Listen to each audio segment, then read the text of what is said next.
absolutely improved what happens here in our community.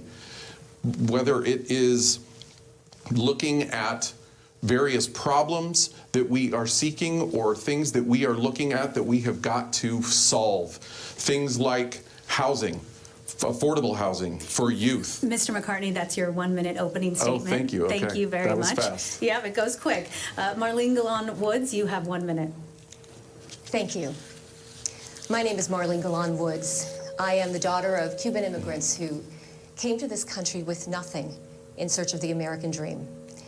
I have lived here in the Valley for almost 40 years. I'm a former broadcast journalist and consumer fraud reporter. My late husband, Grant Woods, and I raised 5 kids here.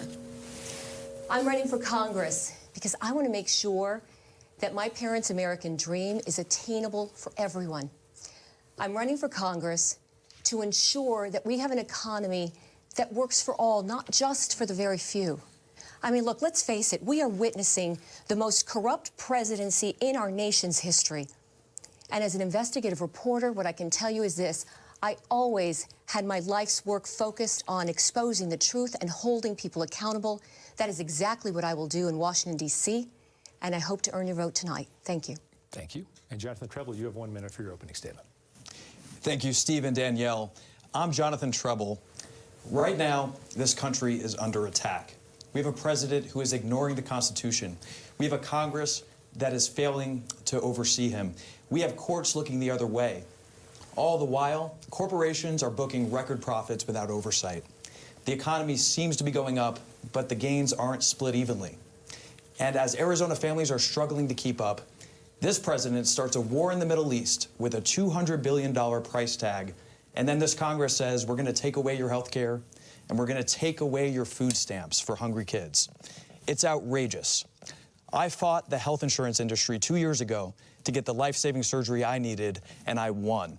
And I'm going to bring that fight to Washington to make sure no Arizonan has to fight for their life and fight for their coverage at the same time. I am part of a new generation of leaders who is stepping up to fight, and I will not lay down for anyone. All right, thank you. And Dr. Amish Shah, you have 1 minute. Thank you so much. I appreciate the opportunity to be here. My name is Dr. Amish Shah. I'm an emergency physician. It's been the honor of a lifetime and a privilege to practice medicine for the last 25 years, caring for the sick. In fact, right here in our district, down the street at the Mayo Clinic, as well as a lot of other hospitals, taking care of tens of thousands of patients. I also was a member of the Arizona House of Representatives for 5.5 years, and during my time there, I was one of the most effective legislators. I passed more bills into law than any Democrat in a decade down there, and we are applying for the job at the national legislature. I'm the only candidate on this stage who has had elected office experience. I did this in a different way, an unorthodox way. I went and knocked on doors personally, 27,000 doors, and I'm sure many of you out there watching remember when I was at your door. My biggest issue is that the Trump administration is simply violating the Constitution of the United States and desecrating it, and I'm going to hold him to account. All right, thank you, Dr. Shah. Let's get right into it and talk about Arizona's 1st congressional district, certainly one of the nation's most competitive House races, and really the outcome here could play a role in who has control of Congress. And so, Mr. McCartney, I'll start with you. You touched on your background a bit in your opening statement, but what in your background or experience makes you most appealing to the district's independents and moderates?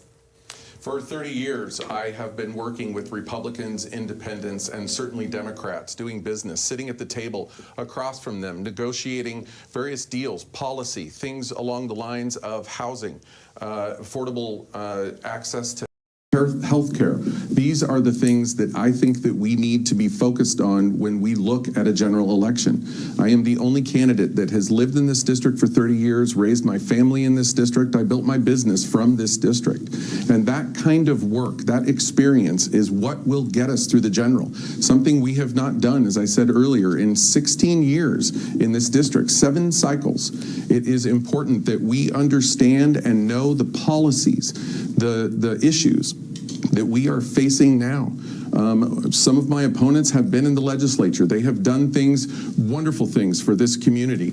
But the reality is the issues that we're facing right now, housing, certainly what's going on with the Trump administration and fighting for our rights, those are the kinds of things that we need to not listen to what somebody is going to say they're going to do, but look at what they've done. And as I say, I have a track record for setting those policies. And Mr. Treble, I defer to you on this one as well. You argued that Washington needs new leadership. And so my question to you, what specifically do the more experienced candidates represent that you would do differently? Look, we do need a new generation of leaders in Washington. Everyone knows it. And I'm not a politician who's run for things several times. I'm not somebody who's reading a DC playbook. I'm running again because I fought the health insurance industry 2 years ago, and I won when I needed life-saving care. And right now, the stakes couldn't be higher. The cost of living is outrageous, and young people across this district, they feel it acutely because they can't buy homes. I'm sure we'll talk about housing in this debate today. But that's one area that I can focus on. But the cost of living is much broader than that, and I think you need to have experience with it. My business, I've actually brought the cost of things down in my business for millions of people across the country. And people are looking for real experience, to Rick's point, real chops, a track record of getting things done. I've certainly gotten a lot of things done in my tenure with my company, and those skills are transferable to Washington, D.C. Now, this new generation of leaders, and we're seeing this across the country, they are pushing for bold reform and bold action, and I am too. Medicare for all, universal child care, reversing the Donald Trump tax cuts that were really in favor of billionaires and corporations, and instead using those tax cuts on the middle class who need it the most and who are actually going to spend that tax cut money and help the economy. We need to call for bold leadership because now is the time and the urgency is here. As I almost succumbed to an illness because I couldn't get the care I needed, millions of people are literally going through this every single day. So we do need a new generation of leaders. I am one of those people stepping up, and I think we cannot try the same thing twice and expect a different result in this district. Ms. Galán-Woods and Dr. Shah, this next question is for the two of you, having run before in 2024. What has changed for you? Ms. Galán-Woods first, you have 2 minutes on it. What changed for you this time around? What makes you a different or better candidate this time around? Well, look, you're going to hear from the men here with me, you already have, why they think they're the best candidate to take on the Republican nominee. You are not going to hear that from me. You're going to hear from me who Republicans think is the best candidate to take on the Republican nominee. In the last primary election for this seat, 6 of us were running. I was the only one Republicans spent against, attacking me. They didn't spend any money against Amish. Why? They were afraid of me, and they knew that they could beat him. Amish Shah is the only candidate in the country who lost his race, underperformed Kamala Harris, and is now running for re-election. Look, as a journalist, what I'm doing now is I am speaking to independents, I am speaking to Republicans, and I am speaking to Democrats all across the board. People are horrified by what they are seeing in this country, the corruption, the trampling of our Constitution. I have the endorsements of Secretary of State Adrian Fontes and Attorney General Chris Mace, both of whom are running for re-election. Their names are going to be on the ballot in November. They want my name on the ballot with them. Why? Because they trust that I will win, and they trust that I will take this fight on to Washington, D.C. Dr. Shah, you have 2 minutes. You can respond in part to that. But I want to ask you, what makes you a different candidate or a better candidate this time around? Well, thank you. I mean, first and foremost, I just want to say all of my time and all of my experience out there at the doors is why I am here, and because I wanted to speak to those people and understand their concerns. That is something I do that is a fundamental core of who I am and how I've conducted myself in politics. Listening to you, the voter out there, and understanding your concerns. They're telling me clearly what is at stake for them. What is at stake for them is, number one, first and foremost, the Trump administration and how they have been so morally depraved, how they have made life harder for ordinary Americans. And I'm talking specifically with regard to housing, affordability, healthcare in particular. And those are the issues on which they're hoping for somebody with experience and expertise. And I'm the only one up here to bring that to Washington, D.C. So I want to just make sure we're addressing the voters where they are. I've got 30 endorsements from Democrats, including the last two House minority leaders who worked with me, specifically Andres Cano and Lupe Contreras, because they worked with me and they saw how hard I worked and how effective I was at actually getting things done down there in the legislature. So we built a broad coalition of 30-plus Democrats who have endorsed me, but also 3 Republicans who served with me down there and said, you know what, we didn't always agree on priorities, but you served with integrity down there, and we respect that. Not to mention also the Arizona Independent Party. So we've built this broad coalition, and we continue to go out there and focus on the voter and center that person. I think that's what makes somebody a really, really great candidate. And inflation and affordability certainly top of mind for many voters going into these primaries on both sides of the political aisle. And so when it comes to, families struggling with groceries, childcare costs, all of those issues, Ms. Galán-Woods, I'll start with you on this. Which federal policy do you think could have the greatest impact on lowering some of these everyday costs within the next couple of years? Look, as you mentioned, people are getting squeezed from every single corner, whether it's the grocery store, the gas station, the pharmacy, everywhere. I understand the struggle quite well. Look, as I mentioned, my parents were immigrants, and I didn't know it at the time as a child, but we grew up poor. There were many nights that we had white rice and fried eggs for dinner because we couldn't afford anything else. And by the way, that was when eggs were cheap. So I understand the struggle. Look, the first thing that we have to do once we win back the House of Representatives is rein in this chaotic tariff policy that this administration has foisted on us and the planet, for that matter. So that has to be step one. We, of course, have to win the House back so that we can do that. But we need to rein in the tariffs immediately, and then we need to tackle some other things. We need to tackle health care. We need to tackle housing. There are all sorts of issues that we need to do, but the first thing that we must do is rein in the tariff policy. Of course, bring back the subsidies to ACA premiums when we're talking about health care and Medicaid cuts and that kind of thing. First step is reining in tariffs. All right, thank you. And Mr. McCartney, you have said, you've been pretty vocal about Democrats. You've said they've been doing backdoor deals, that they need to listen to the people, really take action. So what does that look like in practice? And how do the residents of CD1 feel the impact of that when it comes to bringing down the cost of living? I think it comes down absolutely to the cost of living. And the first thing that we need to do, and as soon as we flip this House, is we need to repeal this big, ugly bill. This bill, as you know, took health insurance right out from underneath 400,000 plus people in Arizona, millions of people throughout this country. And we talk about affordability. That is something that absolutely can destroy an entire family. There are things that we have seen through this bill, including taking away food, SNAP, from families that are absolutely destructive. And I think that that's the first thing that we need to do. The second thing we need to do, I think, in talking about tariffs, is we need to impeach Donald Trump. Donald Trump is playing a chess game on the resolute desk on tariffs, and it is something that we cannot pay attention to any longer. May I ask a quick follow-up to Sure. Mr. McCartney on that? That did not go so well for Democrats in the House in the past because Donald Trump was able to convince enough of the public that the Democrats had overshot. Is that really what you want to go into the House saying right away, I'm not necessarily going to work with the other side, I want to impeach this guy? I think that what we will find in this election when we flip this House is that we absolutely need to spend that time. It is time for us to hold power to account. We must. That is what we have gotten ourselves into here. I have said that Democrats have not taken enough action, as we just talked about. It is something that we have got to do. I have been doing town halls all over this community. I mean, we have done 28 town halls in 13 weeks, and we are taking every single question.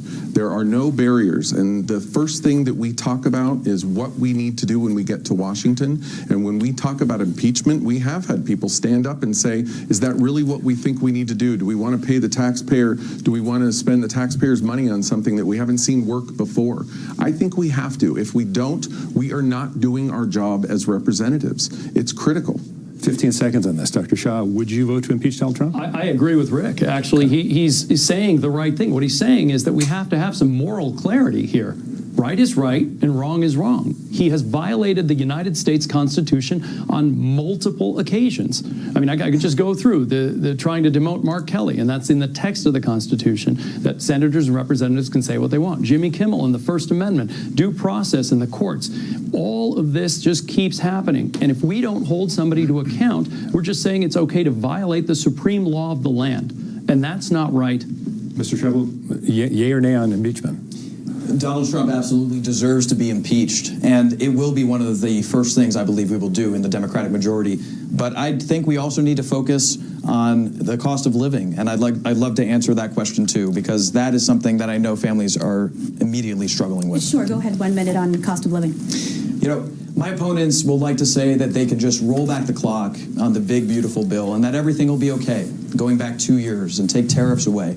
We need to go further than that, because 2 years ago, the cost of living still wasn't good for this district for families. So yes, we have to take tariffs off, but in healthcare, we need to go way further. Medicare for all will actually bring down costs tremendously for Arizona families. And for people that say we can't afford it, why are we paying $200 billion for a war in the Middle East, which could easily cover it for years? Medicare for all will bring costs down, and I actually believe we need universal child care, universal pre-K. I have friends in the district who are raising 2 boys at 2 and 4 years old, are paying $2,800 a month for daycare, more than the cost of their single-family home. That is outrageous, and that shows our values are out of whack. So universal child care is a great example of us going even further than turning the clock back 2 years. And real quick, I'd love all of your response to this next question. We can go about 30 seconds each to give everyone time. But when we talk about government programs, are there certain programs that you would be willing to reform, reduce, or even eliminate as a way to help control federal spending? And Ms. Galán-Woods, we can start with you and just kind of go down the row here. Let's recognize what this administration did with DOGE. They cost us $20 billion. It was supposed to be some sort of cost-cutting measure, but instead what they did is cost us more money and dismantle just about every department in our government. And so what I would say is that we need to take a scalpel to different programs, not a chainsaw. Donald Trump and his billionaire buddies would like you to believe that government doesn't work, and the way they're doing that is by ensuring that it can't. So they are taking things away from Social Security offices so that people can't get their checks. They have dismantled the Department of Education. I think that we need to stop saying things like it's time for us to tax the billionaires, and it is time for us to look at ways that we can think about things like healthcare instead of bombs. We also must look at our tax code. I think a lot of the things that we need to be messaging come down to these loopholes.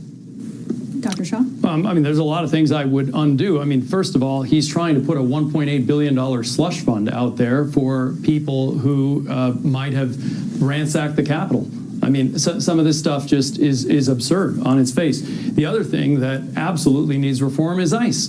So we have an agency out there that was given, folks were given 6 weeks of training and a gun, and then what you saw was what happened to Alex Priddy and Renee Good.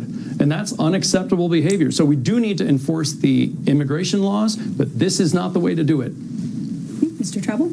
As I mentioned before, if we can find $200 billion to bomb a country that helps us zero and actually adds cost to us, we can find more money for the important policies that we need, like health care and daycare. And yes, we should look at our defense budget. The Pentagon has never passed an audit. That should tell us something. And as Trump is, retrofitting a Qatari jet for $1 billion, where does that money come from? So yes, there are absolutely things, and I as a business owner have reshuffled budgets before to make sure that we get the right priorities straight. We can absolutely do that in Congress. We're going to get to housing in a minute, but I want to balance something with environmental needs and uses and employment and whatnot. Dr. Shah, let me start with you. 1 minute on this. Data centers have caused a lot of angst in Arizona and across the country, in part in Arizona because of the environmental impact, how much water, how much energy will be used. If you were in Congress, how hard would you fight against data centers if your constituents said, we don't want them here? you have to listen to the voters in the district, and they have made very clear that they do not appreciate that an entity would come in and then suddenly they would have to pay more in the face of the affordability crisis, pay more for electricity, and use a precious resource, our water, here where we're living in the desert. So you have to pay attention to what your voters want, and they're telling us this very, very clearly. Of course, we are going to see technology. We have become a technology hub, and I'm glad for it.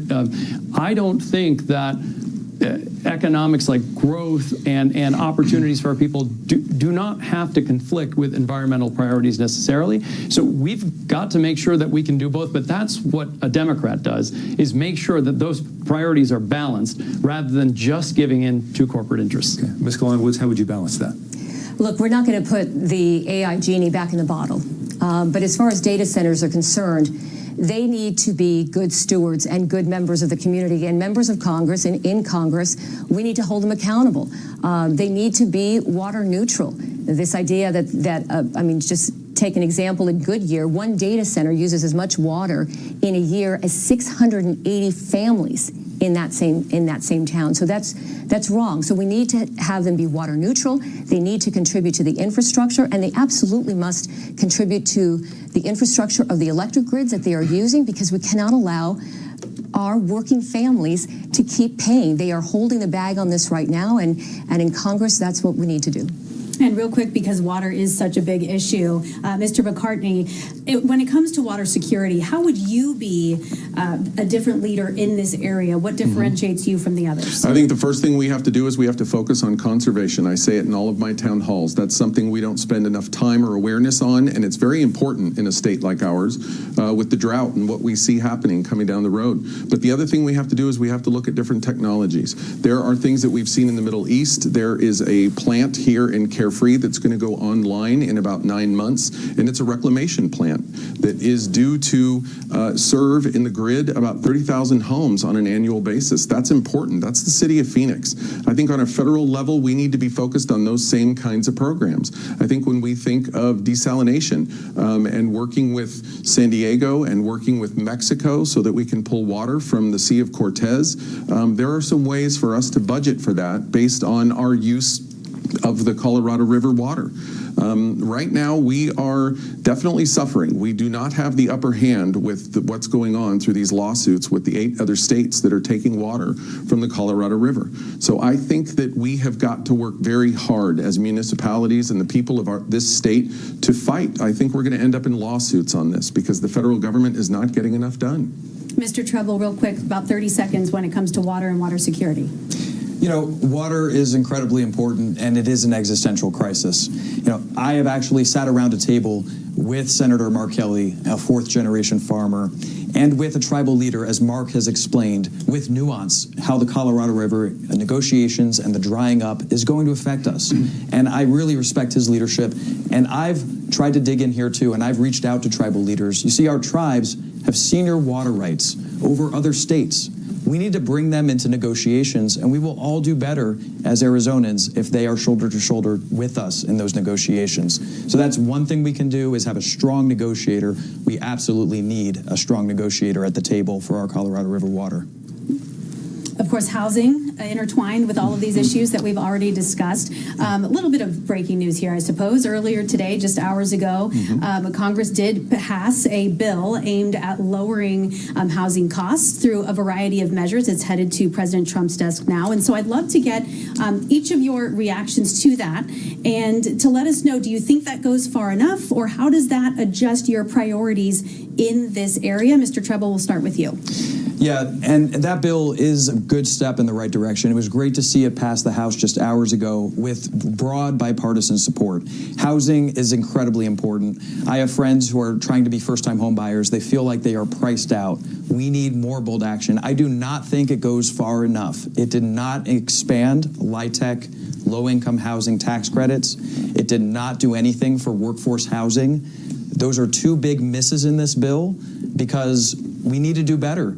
You know, rents here in Arizona have gone up over 50% in 5 years, and families are struggling with that expense, and a lot of people are being priced out of the housing market. All right, Mr. McCartney, your thoughts on the bill, and does it go far enough? No, I think it's a very good start. The Road to Housing bill is something that is focused on changing laws within different zoning laws. It is also something that is going to work to help developers find great ways to build in areas that are close to transportation, which can really make a big difference. We've had an awful lot of zoning issues and things that have kept builders from being able to build good, solid properties.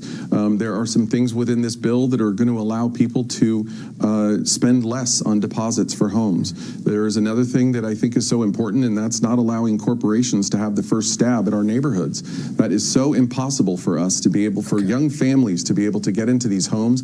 And as you know, it is driving up costs. And so we have got to set regulation. This bill is a very good start. It really is. It's why it's a bipartisan bill.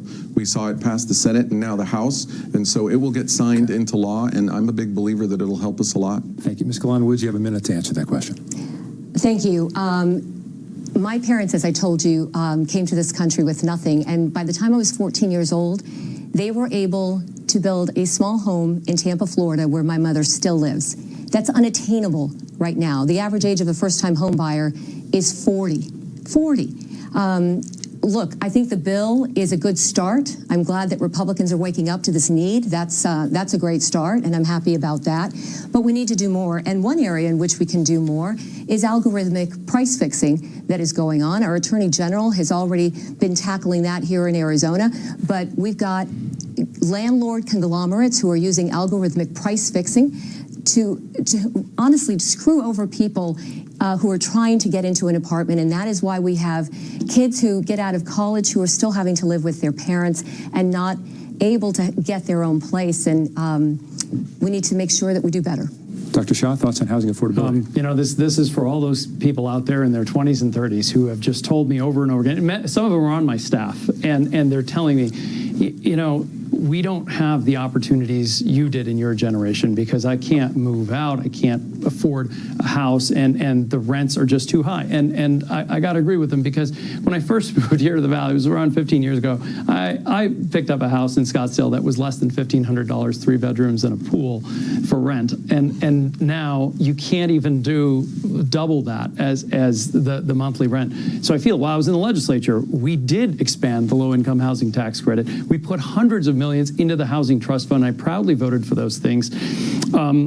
But absolutely what these guys said, we have to do more. It has to go beyond that to allow the government the Congress has the power of the purse, and we can allocate more money to make sure that building is done to increase supply, because the core issue in this district is going to be supply and demand. We just don't simply have enough supply, and so prices are going up. Ms. Galán-Woods, I'm going to make the presumption that everyone on this stage believes in some form of climate change. Correct me if I'm wrong. We've already entered wildfire season in Arizona. We're seeing potential folks in Sedona having to leave their homes. Yeah. And at the federal level, talking about the power of the purse, at the federal level, there are cutbacks in fighting wildfires. If you were to be elected to Congress, how big a priority would that be for you? And what actions would you take to protect Arizona to make sure there is federal funding for the inevitable wildfires we're going to see? Look, our public lands are so important. And by the way, I do want to start here. Public lands are not for sale. I know that Donald Trump would like to come in and maybe put up a golf course or put up a condominium in some of our public lands, and absolutely not. In Arizona alone, we have 12 million acres of public lands. And not only the Grand Canyon and places like that where we love to visit and rest, but this is a real economic boom for Arizona. $5 billion a year to our economy. So we must absolutely protect our public lands. We have to protect, and look, speaking of the problems that are being caused at these national parks, this administration has indiscriminately fired thousands of workers all over our public parks. These are people who are consumer facing, but also taking care of the lands. And so now they're less safe. They're not being maintained the way that they should. So we must restore the funding that this administration has stripped from our public lands and make sure that they're safe and make sure that our forests are being protected. Mr. Treble, let's go to you second on that one. And let me remind people what happened at the North Rim of the Grand Canyon. Yeah, thanks for bringing that up. Yeah, the destructive fire that happened there. So you have a minute to talk about that. Okay. Yeah, and I had just brought my daughter to the Grand Canyon 2 weeks before that North Rim fire, and so that hit home, and that was devastating. I enjoy Arizona with my daughter as much as I can, driving through northern and southern Arizona, and our public lands aren't for sale, and we need to make sure that this administration stops neglecting them and stops trying to do deals to put private enterprise on them and drilling them in Alaska, for example. I want to bring in a hearing Russell Vogt and hold him to the fire for cutting the budget for the U.S. Forest Service that's led to more wildfires, cut the budget for the Bureau of Land Management. We need more action on this, and we need to hold them to account. Donald Trump and Russell Vogt, they are literally trying to sell our lands. They're making them less safe, more prone to wildfires. I think they need to be brought and dragged in front of Congress, and they need to answer questions about it. Dr. Shah, I'd love to get your input on funding for wildfire prevention, but also when it comes to public land protection, how should Congress be balancing conservation with renewable energy projects and responsible resource development? Well, I want to get back to a little bit of what you talked about before in climate change. I just want to reiterate this, that I hope all of us agree to this, that is an existential threat. And all of these things keep getting worse, including the fires, including the water crisis, because we are not addressing the underlying cause. Some of the folks on the other side don't believe in it, and that's coming straight from science and scientists. It's why years and years ago, as a kid who was younger, looking at these two parties, I became a Democrat long time ago. And I think you've just got to say to yourself, if we don't address root causes, we're not getting to this. So absolutely, yes.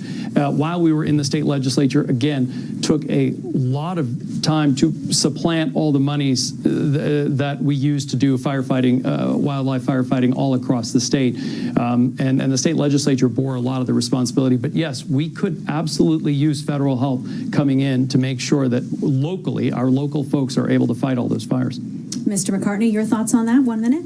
Yes, I would agree with what we've heard here. We absolutely have to invest in mitigating wildfires. We must do that. The monies have been stripped away from this state. I also think from a climate standpoint, that we can empower this community, this state, this district with an economic element to climate. We have been the founding district for solar. This is a place where we have got all kinds of sun, and I always talk about, you can go to Denver and different cities and you can find solar street lamps, and we have nothing of the kind here.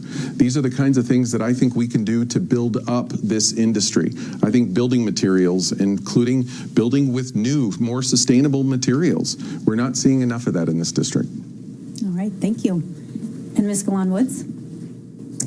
Responding to what was the original question? Yeah, well, we had talked about wildfire prevention, but also that question about how Congress can balance renewable energy projects and responsible resource development. So here's another thing the Trump administration has done, the public land rule, which requires the Bureau of Land Management to consider conservation and development equally.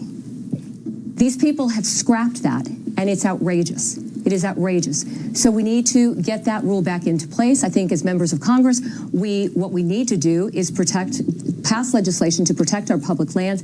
And also, I don't want to forget to say this, is that we need to respect tribal sovereignty, because that is going by the wayside at this point.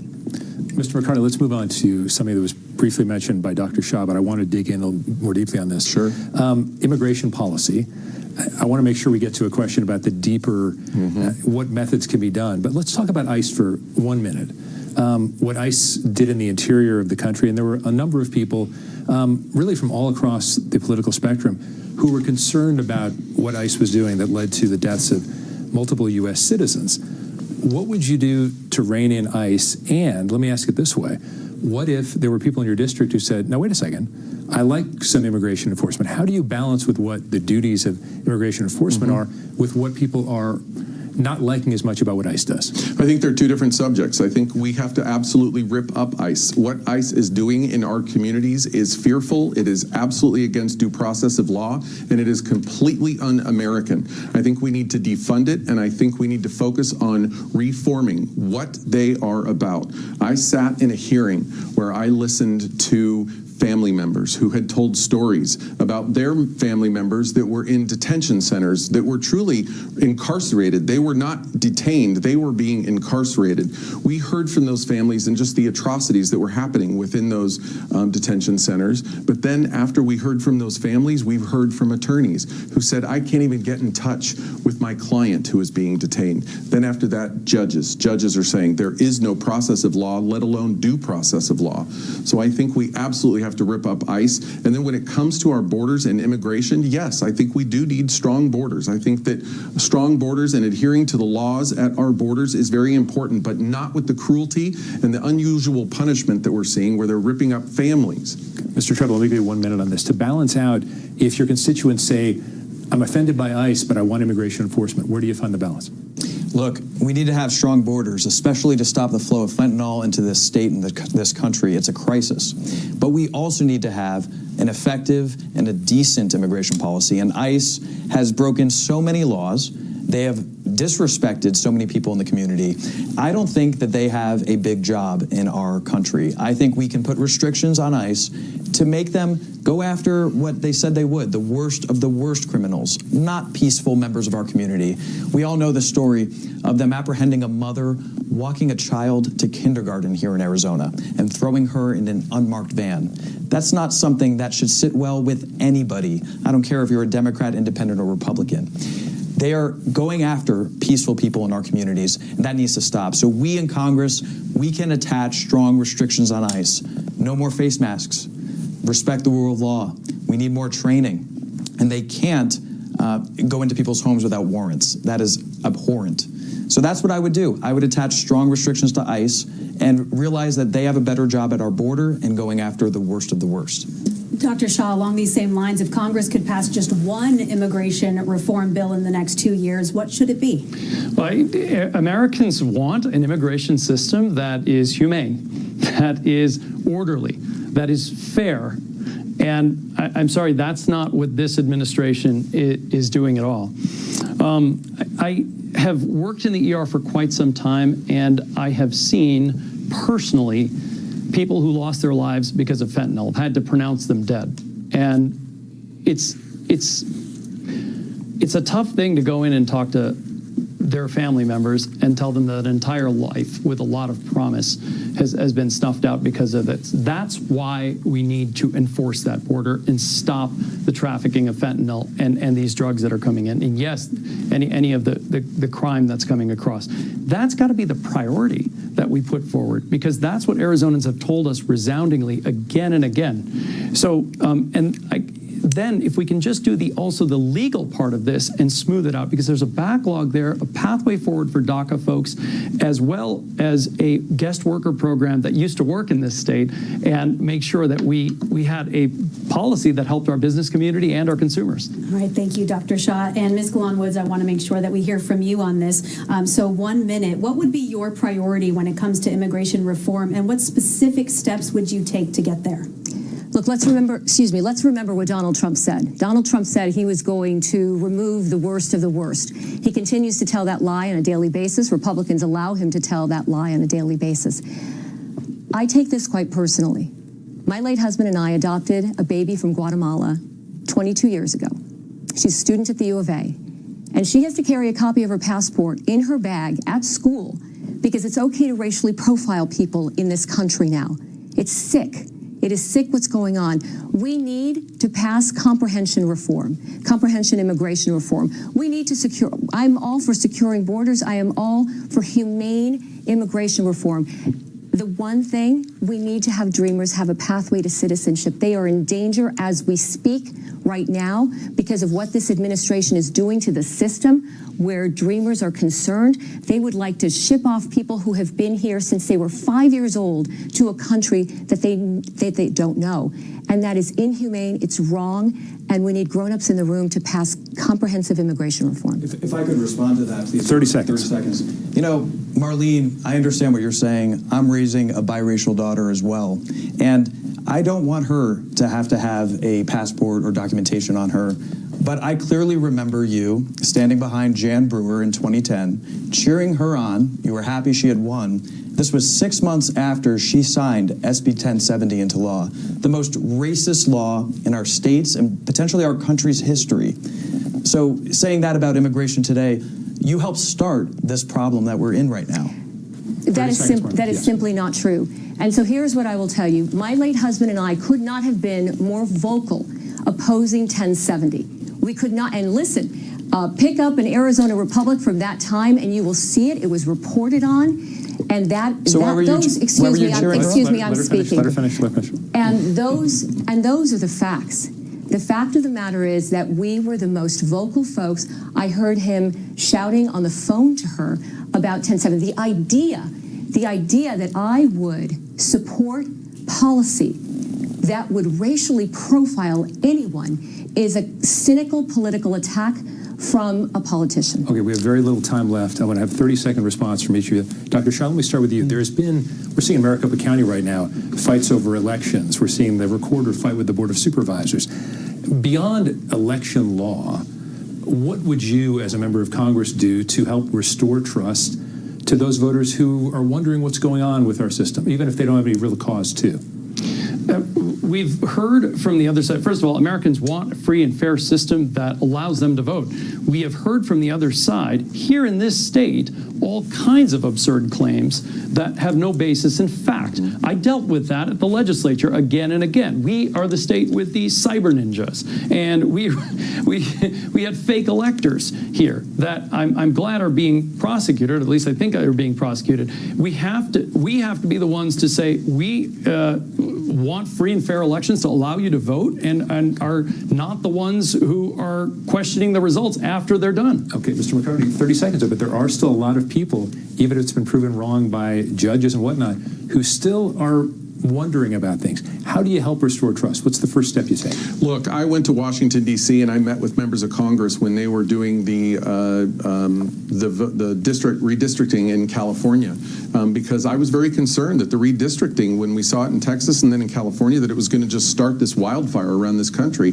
And I went and I talked to them, and they convinced me that what they were doing in California was really based on what we do right here in Arizona. It was a fair and equitable commission that was focused on what we do. I think we need to expand that, not just redistricting, but also our voter laws, our rules, what it is that we're doing when it comes to the vote. They need to be independent. Politics needs to be removed from it entirely, because what we see on the Republican side is all politics. Okay. Yep, all right. Thank you. Ms. Galán-Woods, your thoughts on this? First of all, we all believe that only American citizens should vote. We all believe that. That is the law as it is today. The SAVE Act, which is what the Trump administration would like to pass, would disenfranchise voters all over this country, including women like me with a hyphenated name, or women who have taken their husband's name and you can't match up a birth certificate, and it would take the red tape that they're putting people through to change, to have them not be able to vote. Look, the bottom line here is we need to pass a John Lewis voting rights bill the second that we can. That is how we save this. All right, thank you. And Mr. Treble, your thoughts on this issue? Look, there are some people that doubt our elections. We've seen no evidence of voter fraud here in Arizona, or really any place in this country.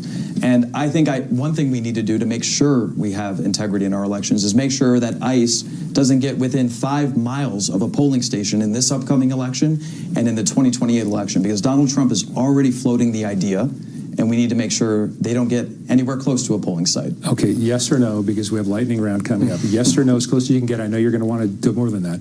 Ms. Galán-Woods, if you wouldn't win this primary, would you support any of this other gentleman in the general? Absolutely. Okay, Mr. McCartney?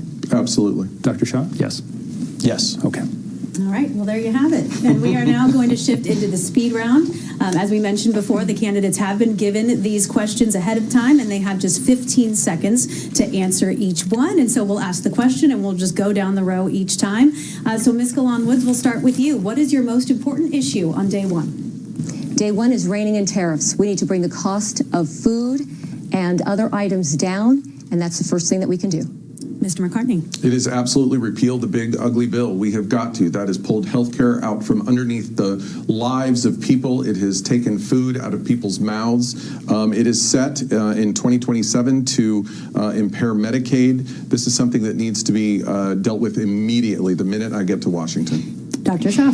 I agree with both of those, but again, completely. But the attacks on the Constitution of the United States and the Bill of Rights by the Trump administration and its multiple violations have to be the reason we go down there. We're trying to save the entire system itself. We won't be able to get to some of these other issues if we can't save the basic system. In the ER, we call that stopping the hemorrhage. Thank you. Mr. Treble.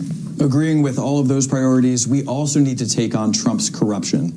Trump and his family have enriched themselves by the billions of dollars, and we need to immediately hold hearings, bring them and cabinet members into Congress and ask tough questions and shine a flashlight. And we need to pass federal legislation that bars any president or presidential family member from engaging in government funding. Okay, Mr. McCartney, question number 2, Yes. 15 seconds. What is a win for this district you believe only you can secure? I believe it's flipping this seat. We have got to do that in the general election. I am the only candidate that knows Republicans, independents, and Democrats. I've worked with them for 30 years in this district, and it is going to take those people in order for us to win, something we have not done in the last 7 cycles. Ms. Galán-Woods? I will make sure that every girl and woman in this country has power over her own body, regardless of what zip code she lives in, and I'm proud to have the endorsement of Planned Parenthood. Okay, Dr. Shah. It's going to be health care because I've been practicing medicine for a long time. I was the ranking member on the Health and Human Services Committee. While I was also in the legislature, I was the one who stopped a bill that would have banned mifepristone, the abortion pill, and for that I won the Women's Health Champion Legislator of the Year award. So we're going to make sure every American has universal health care. Mr. Treble, 15 seconds. For me, it's Medicare for all. We can't just keep saying universal health care and political lines and incrementalism that doesn't move the ball forward. Medicare for all is the bold change we need to bring prices down, make sure everybody has access to health care, and that will literally save lives in this country by the millions. All right, Ms. Galán-Woods, 15 seconds. How will you balance the demanding schedule in D.C. with being present and also accessible to the people in your district? Listen, I raised 5 kids while both my husband and I were working full-time, and they are grown, and this district will be tired of seeing me. I will have that many town halls. Mr. McCartney. Yeah, I mean, one of the things that I've done since April 8th is 28 town halls in just a few weeks. I think coming back and forth every single weekend and doing those town halls, setting them up, taking questions. I have committed to the people that we've been talking to, thousands of people through my town halls, that we will be back to do this because that's what representation is all about in this district. Dr. Shah. Over the last 9 years or so, I've been knocking 27,000 doors, serving in the legislature, as well as working in the emergency department. So people know that I've put a lot of time and effort into this because it's to me, it's the passion that drives me, that I want to make sure you feel cared for, the voter at home. All right, and Mr. Treble. I'm raising a young daughter in this district, so you better believe I'll be on the first flight home on Thursday to spend time with her and to spend time with constituents here, holding town halls, having meetings. That's the role of a congressman. We have to be in this district talking to people. Ms. Galán-Woods, I get the easy one. What do you love most about Arizona? Oh, well, it's tough because there's a lot to love. But I love the hikes near my house, and I love the sunsets. Mr. McCartney? Yes, I will agree with that, absolutely. But I would say opportunity. We are the land of opportunity here. Building business, invention. It is absolutely a great place for us to grow and prosper. Dr. Shah, 15 seconds on this. What I enjoy the most about Arizona is the warm, welcoming nature of its people. When I moved here about 15 years ago, I found people who were tough, strong, independent-minded, and just willing to accept newcomers, and I really love that about this place. Mr. Treble. Ditto for me. I started coming down here over a decade ago and fell in love with this place and decided this is where I wanted to raise my daughter. And I love being able to walk her to school and walk her home from school, knowing we're in a safe and caring community. That's what I love about this place. All right, well, thank you to all of you candidates. It is now time for closing statements. So each of you will have 1 minute, and we will keep you to that minute in order to keep us on time. So Marlene Galán-Woods, you have the first the closing statement, excuse me. You have 1 minute. Thank you. Wow, we have tackled a lot of issues. We have a lot of challenges to face in this country. I know you're tired. We're all tired. But look, I am not going to give up. I am going to be optimistic. I have faith and hope that we can build something better from the rubble that they are leaving us, that we can save Social Security and Medicare and Medicaid, that we can build an economy that works for everyone, not just the wealthy. I am really proud of the broad coalition of support that we have garnered and that we have earned in this campaign. Attorney General Chris Mays, Secretary of State Adrian Fontes, and 13 different labor organizations, your firefighter, your teachers, the folks who put groceries on your shelves, they have endorsed me and my race. And why? Because they know that I will win in November, and they know that I will take the job to Washington, D.C. I would be honored to have your vote. Jonathan Treble, 1 minute for your closing statement. It's not just that Donald Trump is taking our country in the wrong direction. It's that he's doing it, putting his foot completely down on the gas pedal. And I'm running to pump the brakes on that. We need a strong Democrat to represent this district and to fight in Washington, because enough is enough. This country is going off the rails. And we can't get that done unless we have a real Democrat, a lifelong Democrat who has fought for those values his or her entire life. And in my case, that is me. I am proud that I've earned the most endorsements from sitting state lawmakers who know this job well. They do it at our state capitol, and they trust me and only me in this race to hold the line on our values. And there is urgency here. Donald Trump wants to cancel elections. He will try to do another Jan 6 in 2028. I guarantee it. We need to fight now, and too many people are suffering. So I will be that fighter. I look forward to earning your vote in this election and representing you in Washington. Dr. Amish Shah, you have 1 minute for your closing statement. Thank you. Thank you so much for listening to this. I love these things. They're an exercise in democracy, and I hope you found a candidate here that really resonates with you. I hope it's me. I hope to earn your vote. I am the only candidate up here who has been elected to office in the state of Arizona. And while I was down there, I was very effective, and you can talk to some of the people that are down there at the state legislature, and they will tell you that. We got it done. We passed a bunch of bills. We blocked some bills that were absolutely horrible for people of Arizona. I even helped other Democrats, such as Christine Marsh, pass her bill when it came to stopping fentanyl in this state. That's what effectiveness looks like. I've been at your doors for a reason, because I want to do democracy differently. I want to hear directly from you. All those people have my personal cell phone number, and I will happily speak to you on the phone if you have any questions about me, about our policies after this debate. And I hope to bring that policy expertise on healthcare, on economics, and specifically about stopping those constitutional violations to Washington, D.C. And Rick McCartney, you have 1 minute for your closing Thank you statement. very much. Thank you to all of my opponents for this tonight. I think these debates are quite important. You know, as I said, I have been talking to the people of this district, knocking on doors as well, Amish, and it is very clear that the people of this district want a fresh face. They want somebody that has deep roots in this district. I have said that I have lived in this district for 30 years, raised my family in this district, but I have also worked with nonprofit organizations and done a lot of the work on housing and healthcare, and really changed policy for the better, if I can say, for the people of a district like this.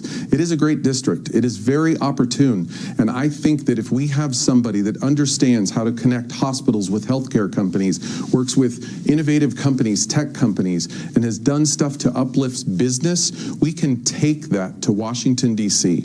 It's not the other way around. Washington, D.C. doesn't need to come here. We need to take this amazing district to Washington, D.C., and I would like to be that candidate. Okay. Tonight, I humbly ask you to vote for me and help me in this fight. All right, terrific. Thank you all for being here very much. And that's all the time we have for this primary debate with Democratic candidates for Arizona's Congressional District 1. On behalf of our partners at Clean Elections, the Arizona Media Association, Reister, and Sneaky Big Studios, thanks for joining us.